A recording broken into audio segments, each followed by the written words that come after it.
The chair they gave me fit the way a bad decision fits, technically, but wrong in every direction that mattered.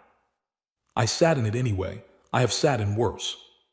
The council chamber of the Quorum of 40 hung in geostationary orbit above a planet nobody had gotten around to nomming. Gray and still, through every observation port, the kind of world that had simply run out of reasons to be otherwise. Inside the chamber, the ceiling rose 40 meters above the curved spiral table, carved from a living mineral that moved through colors on the hour, blue to gold to a shade that existed in no human language I had studied. I had studied 7 languages. None of them had a word for that color. I had noted this as a minor curiosity and moved on, which is a good general approach to things you cannot immediately use. The chair had been assigned to me by the Quorum's administrative office. By the end of the first hour, I had determined it was sized for a juvenile Keth delegate. The Keth were narrow-shouldered beings who communicated intent partly through posture, and whose juveniles were smaller still. I was 44 years old, broad-shouldered from a career that had required shoulders, and the chair and I had reached a private agreement. The agreement was that I would sit in it, it would resist me, and neither of us would mention this to anyone. The Quorum of 40 had governed interstellar affairs from this chamber for 611 years. In that time, they had admitted 39 species through formal processes of petition, review, and unanimous vote. Civilizations had been evaluated across generations. Documents had been filed, assessed, returned for revision, filed again. Humanity's admission had arrived as a 3-line entry under supplementary observer admissions, filed between a supply contract and a scheduling update. I had received 48 hours of notice. I spent those 48 hours reading every delegation file, 20 years of voting records, a full decade of public statements, trade flow data, alliance histories, treaty networks. I read all of it on the transport ship, sitting with a legal pad and a case of protein bricks because I had learned long ago not to trust important information entirely to systems I did not personally control. I had learned that lesson in a specific place, in a specific year, and I would not be thinking about that right now. The archdelegate of the Quorum was a Velhari named Sereth. She had the kind of height that functions as an ongoing statement rather than a physical measurement. Her species carried 3 pairs of eyes arranged horizontally around the skull, which meant she could observe the full chamber at all times without turning her head. I suspected she considered this one of the more satisfying aspects of being what she was. She opened the session in 7 simultaneous languages. My translator implant sorted it in under 2 seconds and delivered a clean summary. Welcome, agenda, vote schedule, a trade resolution from the Reth Dominion, minor territorial adjustments along the contested corridor, a procedural amendment to Article 14. Standard business. And then, at the very end, spoken with the particular lightness of something that has already been determined not to require weight. We welcome the human placeholder to this session in an observational capacity. The human placeholder. I wrote it down. Not in the session notes I would file later that evening. In the place behind my sternum, where I keep things that need to stay accurate, without being softened by time. The chamber did not treat me with hostility. Hostility would have required classifying me as a relevant variable. What they did instead was quieter and far more efficient. They arranged themselves around my presence the way water arranges itself around a stone, not blocked, just rooted around, with the stone acknowledged once and then professionally set aside. The session ran 4 hours. I spoke once. A technician ran mid-session relay checks and asked me to confirm my translator settings. I confirmed them. That was the complete sum of human speech in the Quorum chamber on Earth's first day as a seated civilization. Under the desk, out of the sight lines of 39 species and 6 centuries of institutional history, I ate a protein brick. Shelf life 900 days. It tasted like a decision I made at 22 that I had eventually, after considerable review, made my peace with. It had never once failed me. That placed it ahead of 3 separate chains of command I had served under. Drath Kale, lead delegate of the Reth Dominion, presented his trade resolution for 40 minutes. He was an exceptional speaker. He cited 6 treaties, 4 historical precedents, and the weight of interstellar economic stability, and from all of it built a clean, technically brilliant argument for preferred Reth shipping access through lanes that ran directly adjacent to 3 human colony systems. A good argument, I gave him that honestly. I had read his file 8 days ago, 16 years as a fleet strategist before the transition to diplomatic service. The Reth Dominion had made that specific transition, fleet officer to chief ambassador, 11 times in the past century. 11 times. That was not personnel rotation. That was institutional philosophy. I wrote it in the 3rd appendix of that evening's report. Behind me in the observer section sat my aide, Owen Dre, 26 years old, degree in interstellar political theory, the specific kind of energy that comes from having read extensively about situations without having yet accumulated enough hours inside them.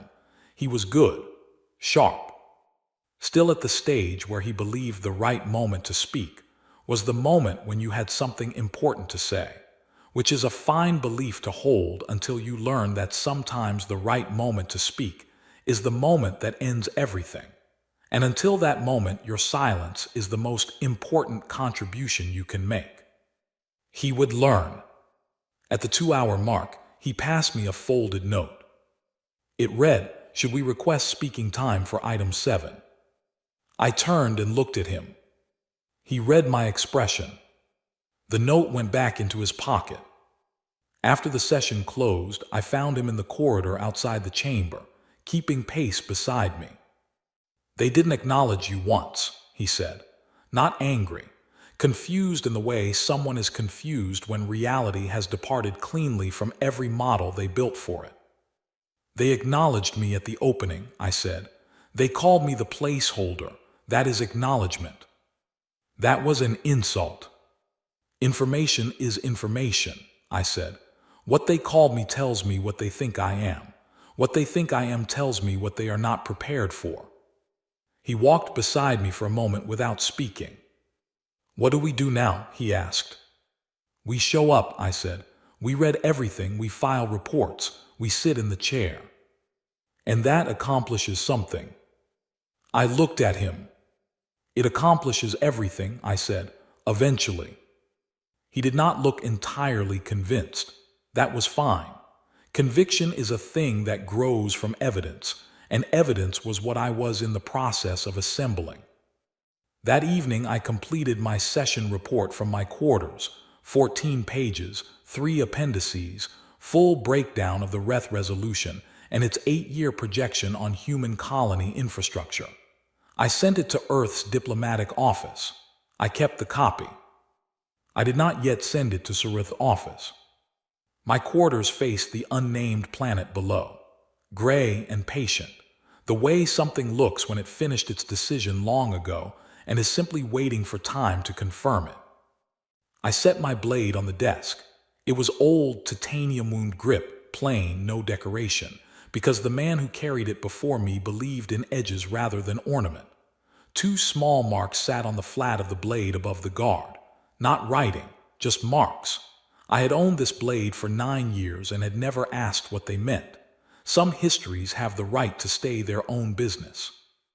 I touched the grip once, briefly, the way you touch something familiar when you need to remember what it feels like to be standing on ground you understand, and then I turned off the light. In the chamber below, 611 years of institutional certainty rested comfortably in its own assumptions about what I was. I slept without difficulty. I always sleep well at the beginning of something that needs doing. 3 months passed. I attended every session. I sat in the juvenile Keth chair. I ate protein bricks under the desk. I confirmed my translator settings each time the technician checked the relay. I filed session reports every evening, detailed, precise, cross-referenced. The reports went to Earth's diplomatic office. Copies went to my own files. I had a system. The system was not complicated. The system was simply this: write everything down. Keep your own copy, and do not assume anyone else is paying attention at the level of detail that matters. Nobody was paying attention at the level of detail that mattered. The quorum moved through its business the way institutions move when they have been operating long enough to confuse procedure with thinking. Resolutions were proposed, amended, voted on. Delegates spoke at length. Some of them were brilliant. A few were performing brilliance, which is a different skill set. I cataloged the difference carefully because the two groups behave very differently when things stop going according to plan. I filed notes on all of them.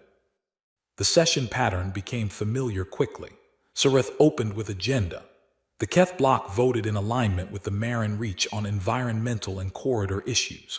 The Velhari maintained formal neutrality on Reth matters while quietly providing procedural cover when the Reth needed it. The smaller delegations from the outer systems were watching two things at all times: who had the most votes on the current item and who they would need on the next one. Standard alliance behavior. The quorum was not fundamentally different from any other governing body I had spent time inside. The species changed. The machinery stayed recognizable. I noted the fracture lines. There were several. There always are in rooms like this. Institutions that look unified from the outside are, on the inside, a careful arrangement of competing interests held together by the shared belief that the arrangement is better than the alternative.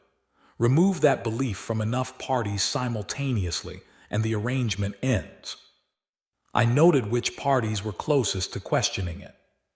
I did not share these notes with anyone yet. In the fourth week, the contested corridor treaty came to the floor for its first full reading. The treaty was designed to regulate shipping and resource access through a section of interstellar space that had become strategically significant over the past decade. It was a complicated document, 240 pages, with 17 subclauses relating to enforcement protocol. It was also, at its structural core, deeply flawed. The enforcement protocol in subclause 9 created a verification gap of 11 days between an alleged violation and a permitted response. The gap was not intentional. It was the result of 3 separate negotiating teams working on different sections without adequate coordination, and nobody had caught it because everyone involved had been focusing on the political language rather than the operational mechanics. I caught it on page 73. I spent 2 evenings writing a 7-page technical analysis of the gap, its implications, and 3 specific remedies that would close it without requiring a full redraft. The analysis was clear, direct, and correct in every particular. I had Owen review it for clarity. He read it twice. "This is good," he said. "This is genuinely useful." "Yes," I said. "Should I file it through the standard system?" he asked. I thought about the standard system. I thought about the folder labeled Human Observation Notes that I had confirmed during my second week had not been opened in 11 years. The folder existed. It was properly maintained. It simply had not been read by anyone with the authority or inclination to act on its contents. "No," I said. "I'll take it to Sarith's office directly." I did. Her administrative aide received the document with the professional courtesy of someone who had received a great many documents and had a very effective system for ensuring they reached the appropriate archive without disturbing anyone's day. She thanked me. She confirmed it would be reviewed. I thanked her in return. I kept the copy. 3 weeks later, the contested corridor treaty was put to a full vote. It passed with 31 votes in favor. 4 days after that, the Reth Dominion filed a formal violation claim against the Marin Reach for a shipping incident in the corridor. Under Subclause 9's enforcement protocol, The verification window gave the REF 11 days before any response was permitted. The REF did not use those 11 days for verification. They used them to move assets. 8 days after the violation claim, REF fleet elements began stopping human freighters in the outer corridor lanes, not destroying them, stopping them, boarding them, confiscating cargo under a legal reading of the treaty's emergency access provision that was technically available. I had noted in page 4 of my 7-page report if the enforcement gap was ever exploited. 14 freighters in 6 weeks. The quorum called an emergency session. Sarith presented a resolution for REF asset withdrawal and cargo restitution. The resolution was, in its structural framework, a close restatement of the 3 remedies I had outlined in my report 6 weeks earlier. No credit was mentioned, not even the incidental kind that happens when someone incorporates an idea long enough that they forget where it came from. I sat in the juvenile Keth chair. I ate a protein brick. Well, that was the complete thought. That was the entire internal assessment of the situation. One word. I did not require more. That evening, I placed a transmission call to Earth Command. The duty officer patched me through to Cole Harron, the operational planning director, who I had worked with before and who had the useful quality of understanding information without needing it explained slowly. 7 minutes, I said, when he asked how I assessed the situation. A pause.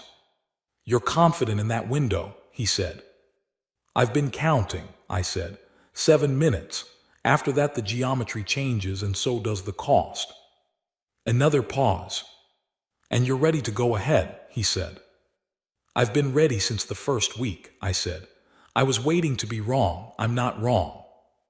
I heard him relay something to someone else in the room. Authorizations are in place, he said. Your call, Marshal. I had not been called Marshal in 3 years.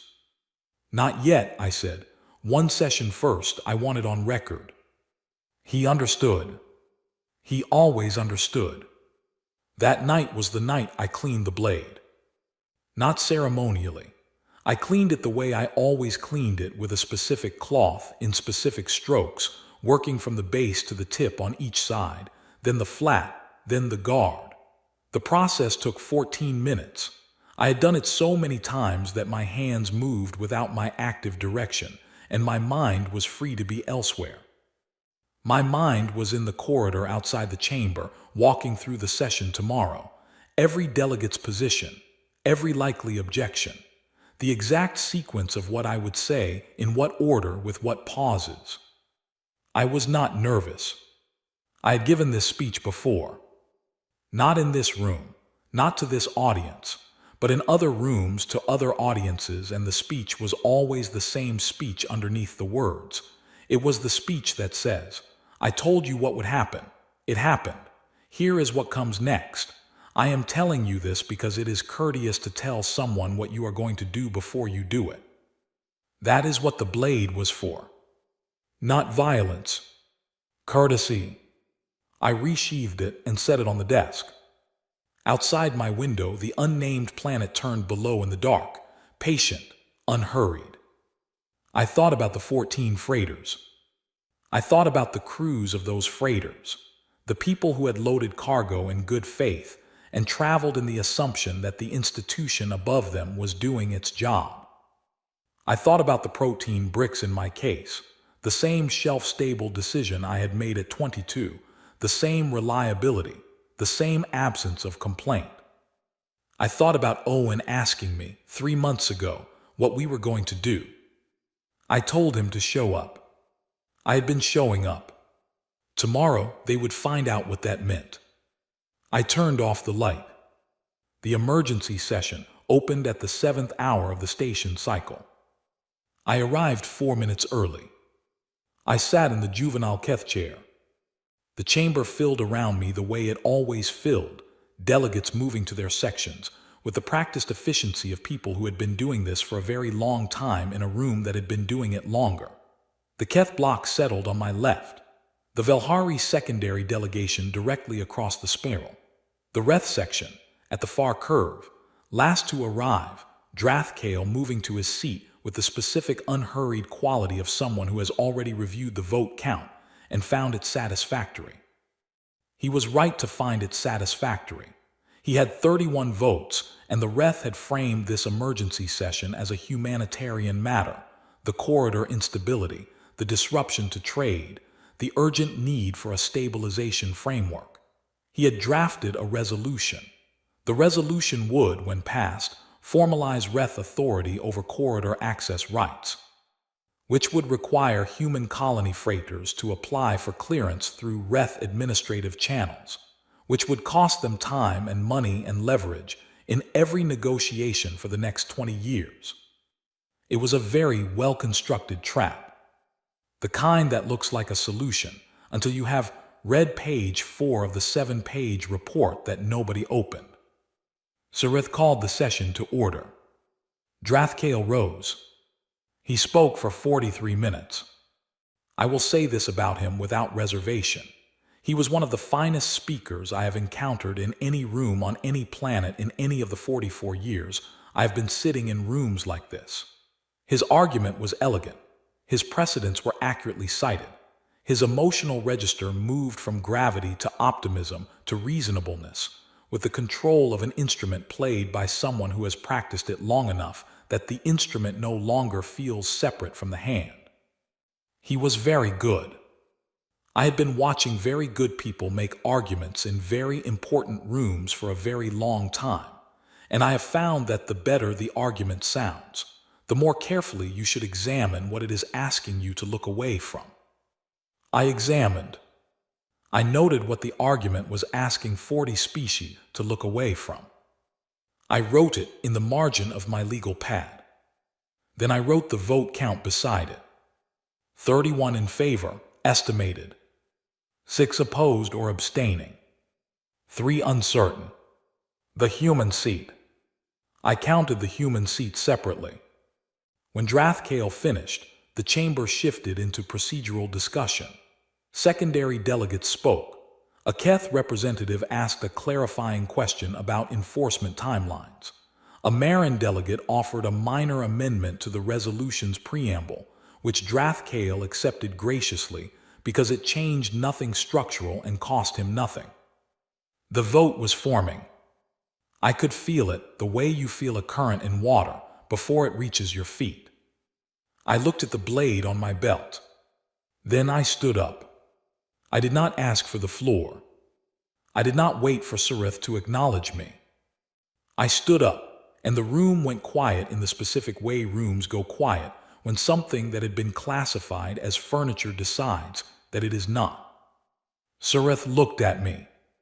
Every eye in the chamber that was capable of looking in a single direction looked at me. I let the silence sit for 3 seconds. Not for effect, for accuracy. I wanted to be sure I had their full attention before I used words, because I planned to use as few as possible, and I needed each one to land cleanly. Delegate Voss, Sarith said, with the careful neutrality of someone who is not yet sure whether to be annoyed or alarmed. You are recognized. I spoke for 6 minutes. I did not argue the resolution on its stated terms. I did not cite precedent or invoke treaty language. I presented, in plain sequence, what Earth would do if the resolution passed. Not what it might do. What it would do. Fleet movements, timeline, specific corridor sectors. I stated that I was presenting this information not as a threat, but as a requirement of my role as a seated delegate. It was my obligation to inform the chamber of the consequences of any resolution that directly affected human colony access. Courtesy, I said, this is courtesy. The chamber was very still. Drathkale, to his credit, did not lose his composure entirely. He smiled. The smile was the kind that arrives when a person has decided that what they are witnessing is smaller than it appears. He said, the human placeholder offers a colorful assessment. 2 delegates near the Keth section laughed. Light laughter, the kind that has already calculated its safety. I reached down. I drew the blade. The laughter ended. Not because the blade was pointed at anyone. I set it flat on the surface of the desk in front of me, edge away, in the same motion my predecessor had described using it, an open placement, a visible offering of information. The man who carried this before me set it on the table before a session 70 years ago, I said. Someone asked him why. He said, because a man who shows you his weapon before the trouble starts is telling you the trouble has not started yet. I looked at the blade, then I looked up. Not at Drathkale. At Surath. You had my report, I said. You had 6 weeks and 7 pages of detail on exactly how this would go. You had the remedy. You had the timeline. You chose not to read it. Surath held my gaze. I am not angry about that, I said. I am informing you of what follows now that we are past the point where reading it would have mattered. I let that settle. 7 days, I said. That is the window in which the resolution can be withdrawn without what comes next. 7 days. I sat down. I picked up the blade. I resheathed it without looking at it, the way you do a thing you have done enough times that your hands simply know. The chamber did not break into immediate noise. It sat with the weight of what I had said, the way a room sits after something changes the air in it. Then Drathkale said something to a colleague in a low voice that my implant caught at partial volume. What he said was not important. What was important was the colleague's expression when he said it. The colleague did not laugh. Owen, behind me in the observer section, passed me nothing. No note, no question. He understood. The session continued for another 90 minutes and concluded without a vote on Drathkale's resolution, as procedural rules required a 24-hour review period following a formal delegate statement of consequence. I ate a protein brick in the corridor outside. New supply batch, slightly different formula from the previous case. I preferred the original. Some things improve with familiarity and do not benefit from adjustment. The first thing that happened on day 1 was nothing visible. That was how it was supposed to go. I sat in the delegate lounge of the quorum station and ate breakfast and read the morning briefing reports and answered 3 messages from Earth's diplomatic office asking for clarification on my statement of the previous session. I gave them the same clarification each time, in slightly different arrangements of the same words, because the question they were actually asking was whether I had the authority to say what I said, and the answer to that was also yes, and I was willing to keep confirming it until they stopped asking. Owen brought me a second cup of something that the station dispensary classified as coffee, and that I had made my peace with over the 3 months of its daily company. Anything yet? He asked. Not yet, I said. How long? He said. I drank the coffee. 2 days before the first visible movement, I said. 1 day after that before the quorum starts calling for talks. 4 days before Drathkale calls me directly. He looked at me. You've done this before, he said. It was not quite a question. Similar geometry, I said. Different species, the architecture is the same. He sat with that. Should I be scared? He said. I looked at him. No, I said. Fear costs attention. Pay attention instead. He nodded and went back to his desk in the corner of the lounge. I went back to my reading. On day 2, the thing that happened was still mostly invisible from the quorum chamber. What it looked like, if you were watching the right data feeds, which I was the repositioning of 6 Reth patrol elements in the outer contested corridor lanes. The repositioning was framed in their filed movement reports as routine cycle rotation. It was not routine. It was the beginning of consolidation, which is what a force does when it has decided it may need to defend a position rather than advance from it. I noted it without expression. Nadia Fenn, the second human delegate who had joined my staff 4 weeks earlier, leaned across the lounge table and said, "Marshal Voss, 3 different delegations have sent informal requests for a meeting. The Keth Secondary Bloc, the Outer System Coalition, and the Marin Reach." "Thank you, Nadia," I said. "Which ones do we meet with?" she asked. "None of them yet," I said. She processed that. "They want to know what we're doing," she said. "I know," I said. "Shouldn't we tell them?" "They can read my statement from yesterday's session," I said. "Everything I am doing is in that statement. I said it clearly and I said it in the chamber. If they want a private meeting where I say different things, they will be disappointed." She looked at me for a moment. "What if they want to help?" she said. "They want to manage the situation," I said. "Those are different things. Helpful people offer resources. People who want to manage the situation offer meetings." She nodded slowly and went to draft polite deferrals. On day 3, the Wrath Dominion's 3 lead patrol vessels in the Eastern Corridor began active positioning. I received this information from Cole Heron's office in a 2-line message. I sent back 3 words: "Proceed as planned." I ate lunch.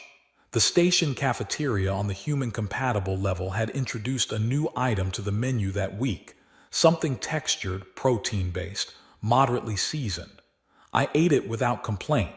It was not as reliable as the protein bricks, but it was warm, which was something. In the afternoon session, Sareth presented a procedural motion to delay votes on the contested corridor until a special mediation committee could be formed. I voted no. I was the only vote against. 38 in favor of the delay.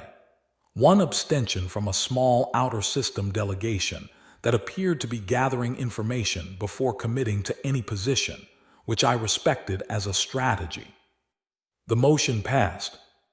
The mediation committee would require 3 sessions to constitute, then a schedule, then a process. 3 weeks minimum. I did not have 3 weeks in my stated window. Neither did they. On day 4, the quorum held an informal session outside the scheduled agenda. 7 factions were present. Sareth chaired it. I was invited through a formal note delivered to my quarters at 6 in the morning. I attended. Sareth opened by noting that the current situation represented an escalating concern requiring coordinated response. I noted that I had outlined a coordinated response, 7 pages long 6 weeks prior. The room went briefly silent. Sareth said that the committee was prepared to offer a revised framework that addressed the core concerns raised in my session statement. I asked if the revised framework included removal of the enforcement gap in subclause 9. A representative from the Keth block said that the committee had not yet had time to review the full technical detail of the gap. I said 6 weeks and 7 pages. The Keth representative said they understood the frustration. I said I was not frustrated. I said I was informing the committee of the specific technical item that needed to be resolved, the same item I had outlined in the report, so that the committee could address it efficiently. I said 3 days remaining. The room was quiet. Drath Kale was not in the informal session. He had sent a proxy, a younger Reth delegate who was visibly uncomfortable and doing his job regardless, which I noted with a small measure of respect. The proxy said that the Wrath Dominion was open to a negotiated resolution. I said the terms were the same as those I had stated in the formal session. I said I had thought them through carefully before statting them, which was how I preferred to do things, and that I did not change stated terms during a process, because if I did, my stated terms would not mean anything in any future process. The proxy said he would relay this. I thanked him. I left the informal session and went back to the lounge. I ate a protein brick. Original formula. The new ones had a slightly different texture that I continued to consider unnecessary. Owen was waiting for me. He had a particular expression that I had learned to read over 3 months, the expression of someone who has been tracking multiple data streams and has arrived at a number that concerns him. 12 ships, he said quietly. I know, I said. That's a significant escalation from yesterday's count. Yes, I said. He looked at me. You knew this was coming, he said. I planned for it, I said. Not quite the same thing. What's the difference? I thought about that for a moment, not because the answer was complicated, because I wanted to say it correctly. Knowing something is coming means you saw it, I said. Planning for it means you prepared for it whether you saw it or not. I have been preparing for this since week 1 of this posting, not because I knew, because it was possible. He was quiet. That's a lonely way to spend 3 months, he said. It's a useful way, I said. On day 5, Drathkale called. I took the call in my quarters, standing. I always stood for calls where I might need to say a difficult thing, because standing makes difficult things easier to say with the right amount of weight and the right amount of calm at the same time. Delegate Voss, he said. His voice was different from the chamber voice. The architecture of it was the same, controlled, trained, careful, but something beneath the architecture had shifted. The foundation had developed a hairline crack. Ambassador Drathkale, I said. I think we are both aware, he said, that the current situation can be resolved without further escalation. I think the same thing, I said. A brief pause. Then you would be open to a negotiated adjustment to the corridor framework, he said. The terms are the same ones I stated in the session, I said. I have not changed them because they were correct when I stated them. They are still correct. Delegate Voss, he paused. Those terms are very broad. I know, I said. They are broad because the problem was broad. Your people stopped 14 human freighters, 14 crews, 14 cargo manifests. The terms address the actual scale of the situation. Silence. I hear what you are saying, he said. I know, I said. I'll be in session tomorrow. I ended the call. I sat down on the edge of the desk. I picked up the blade, not to clean it, not to examine it, just held it across both palms the way you hold something when you are thinking about what it represents rather than what it is. I thought about my father. He had worked ore extraction for 31 years on a dying industrial planet in a system that the galaxy had finished being interested in before I was born. He had hands that were built by the work, wide, scarred, capable of things that looked impossible until you watched him do them. He used to say, quiet men are not weak men. They are men who have already had the argument in their head and know how it ends. What you see on the outside is not silence. It is patience. I had never told him he was right. He had been gone 19 years. I set the blade down. Outside my window, the unnamed planet turned in the dark below, patient, without urgency, having already decided everything it needed to decide. On day 6, the Wreth Dominion filed a formal withdrawal of the contested corridor resolution. The withdrawal was accompanied by a statement of willingness to negotiate cargo restitution for the 14 freighters, and a request for the formation of a new treaty committee with human delegation, included as a primary participant rather than an observer. Drathkale did not attend the session in person. He sent the proxy. I attended in person. I sat in the juvenile Keth chair for the last time. I set the blade on the desk in front of me, flat edge away. Nobody laughed. Nobody made a sound. After the session closed, I cleaned the blade in my quarters and resheathed it and sat with my legal pad and wrote the evening report. The report was 8 pages, 3 appendices. I sent it to Earth's diplomatic office. I kept the copy. I ate the last original formula protein brick from my case. I had been rationing them. Some reliable things deserved to be preserved.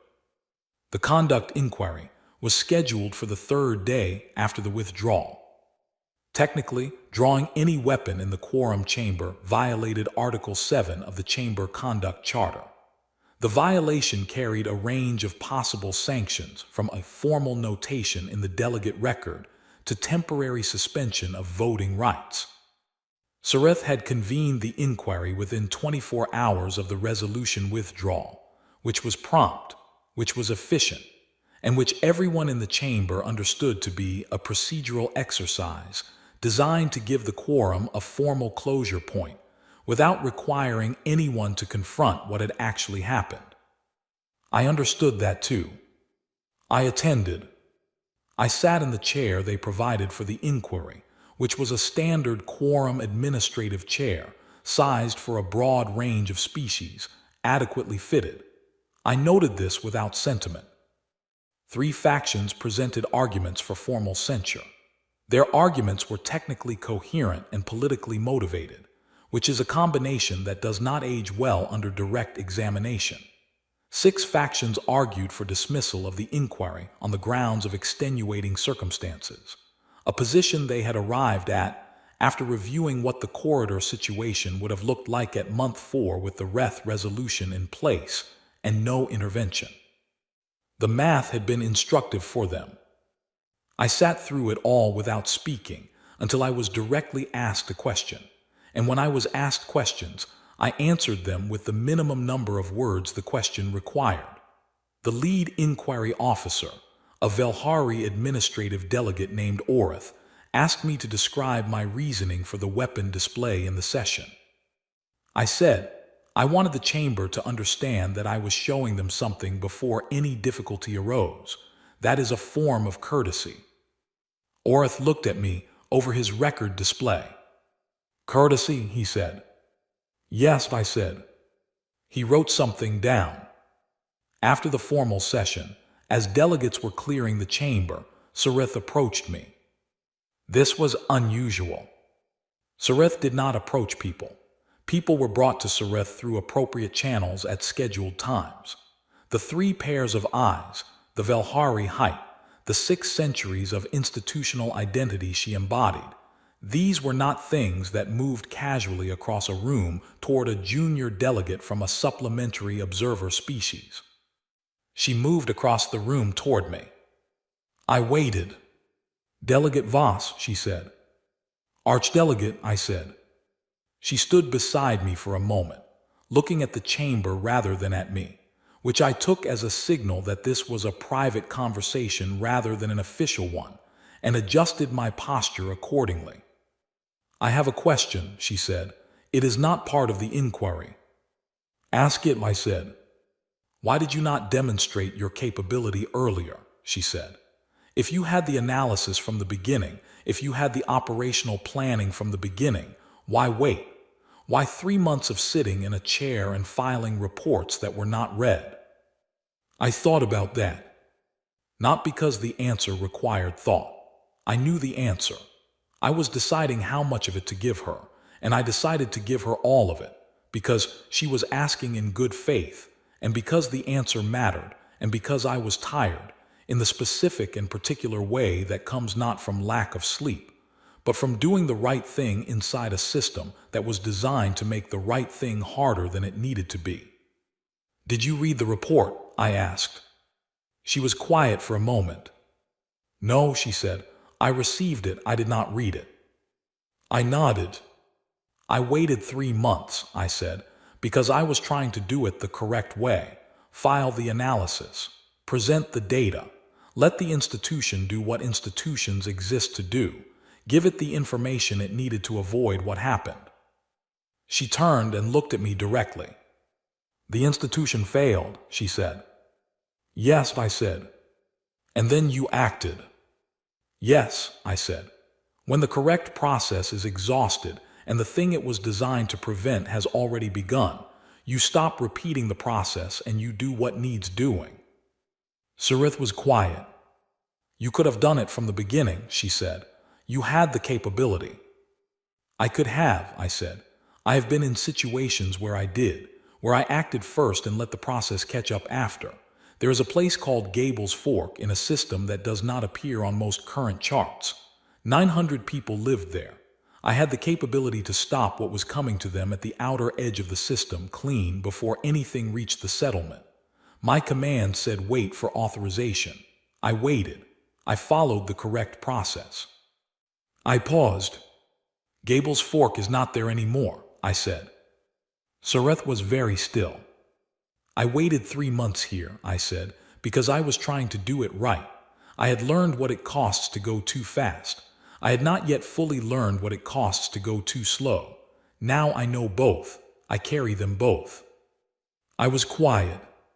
The 14 freighters, she said. Yes, I said. She looked at the chamber around us, the empty sections, the mineral ceiling cycling through its colors overhead, the 611 years of accumulated governance that filled the room the way air fills a space without being visible. I should have read the report, she said. Yes, I said, you should have. There was no anger in it, no satisfaction either, just accuracy. She looked at me for a long moment. We are going to restructure the observer admission process, she said.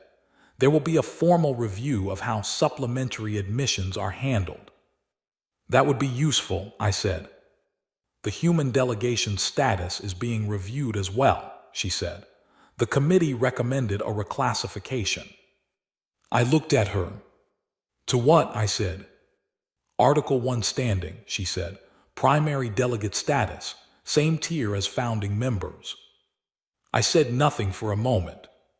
That was not something I asked for, I said. No, she said. It was not given because you asked for it. I understood that. Nadia found me 20 minutes later in the corridor outside the chamber. She had been at the inquiry session but had waited outside the private conversation, which showed good judgment. How did it go? She asked. Fine, I said. And the meeting with Sareth? Fine, I said. She waited, knowing me well enough by now to know that fine was the full answer, and that more detail would arrive in its own time or not at all. Your chair, she said. I looked at her. In the chamber, she said. They replaced it this morning. The administrative office sent a crew. Same spiral position, same section, different chair. I was quiet. Standard size, I said. Standard size, she said. I thought about that. The juvenile Keth chair, 93 days of sitting in it. The back disagreement that I had refused to acknowledge. The protein bricks eaten below the sight line of 39 civilizations and 6 centuries of institutional certainty. The new chair fit. I noted this. I did not make more of it than it was. Owen was waiting at the end of the corridor with a message from Cole Heron confirming full operational stand-down and a request for a debrief call at my convenience. At my convenience. I had not been asked things at my convenience in a very long time. That evening I cleaned the blade for the last time in those quarters. Same cloth, same strokes. I had submitted the amended charter compliance form on my first day in the quorum. The blade listed as a cultural diplomatic artifact under Article 15, pending administrative review. The approval had come back 11 days ago, 3 months after filing, cleared by a clerk in the quorum administrative office who had processed it in under 15 minutes. 11 minutes, actually. I had checked the timestamp. Planning ahead is just waiting with a purpose. My father would have had something to say about that. He had something to say about most things. He said them quietly, in the way of a man who understood that the value of a statement is not in how loud it arrives, but in whether it is still standing after everything around it has been tested. He had been gone 19 years. I had been meaning to tell him he was right. I put the blade away. I filed my evening report, 12 pages, 2 appendices. The corrected subclause 9 framework, as agreed. The cargo restitution schedule for the 14 freighters. The preliminary outline of the new Article 1 standing process and what it would require from Earth's diplomatic staff. I sent it to Earth's diplomatic office. I sent a copy to Sareth's office. I kept the copy in my own files. Owen knocked on the door at 9 in the evening. Nadia and I were going to eat in the level 3 cafeteria, he said, if you wanted to join us. I looked at him. He had grown in 3 months in the way that people grow when they have been inside difficult situations long enough to stop being surprised by them and start learning from them. He would be a good diplomat. He already was, in the ways that were not yet visible to him. The new menu item, I said. Apparently they have the warm one again, he said. I put down the legal pad. Give me 5 minutes, I said. The unnamed planet below my window turned in the dark as I put on my jacket, patient, unhurried, the way things look when they have already made their decision and are simply waiting for time to confirm it. I had made my decisions a long time ago. At Gable's Fork, in the silence that followed, I had decided what kind of man I was going to be. I had decided I would not move too fast, and I would not wait too long, and I would give every system every chance it deserved before I stepped outside of it. I had given the quorum 3 months. They had needed 6 days. They called me the silent one like it was a flaw. I have been called worse by people who are not here anymore. I turned off the light. I went to dinner,